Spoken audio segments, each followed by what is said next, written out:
بسم اللہ الرحمن الرحیم۔ السلام علیکم ورحمۃ اللہ وبرکاتہ۔ اسلامی تعلیمات میں بیوی کے ساتھ ہم بستری جنسی تعلق کے بارے میں واضح رہنمائی فرمائی گئی۔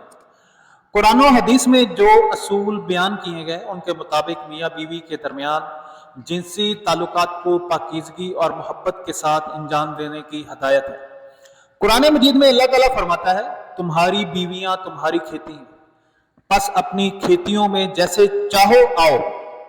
اس آیت سے مراد ہے کہ شوہر کو بیوی کے ساتھ مختلف پوزیشن میں جنسی تعلق قائم کرنے کی اجازت ہے، لیکن یہ عمل عزت و احترام کے ساتھ ہونا چاہیے اور بیوی کو کسی قسم کی تکلیف یا اذیت نہ پہنچائی جائے۔ اس میں کچھ اہم نکات ہیں۔ سب سے پہلے حرام عمل، اس میں پیچھے سے دوبر جنسی تعلقات قائم کرنا حرام، یعنی بیوی کے مدد کے ذریعے ہم بستری کرنے کی سخت ممانعت کی گئی ہے۔ یہ عمل قرآن و حدیث میں منع ہے اور اسے گناہ کبیرہ سمجھا گیا ہے۔ پاکیزگی کا خیال، بیوی سے مباشرت کے دوران پاکیزگی اور صفائی کا خیال رکھنا بہت ضروری ہے، خصوصاً حیض یا نفاس، ولادت کے بعد دوران جنسی تعلق قائم کرنا حرام ہے۔ ادب اور احترام، شوہر کو بیوی کے ساتھ محبت، ادب اور عزت کے ساتھ پیش آنا چاہیے اور دونوں کو ایک دوسرے کی جسمانی اور جذباتی ضروریات کا خیال رکھنا چاہیے۔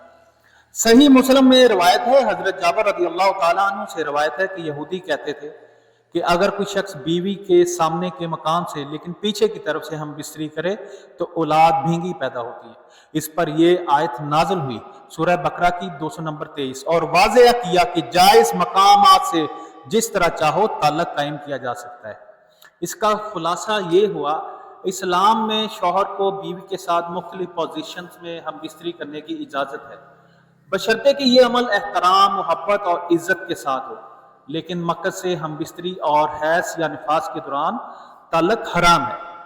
تو آپ دیکھ رہے ہیں وسیم قادری چینل، میں صوفی محمد وسیم قادری آپ کی خدمت میں حاضر ہوں۔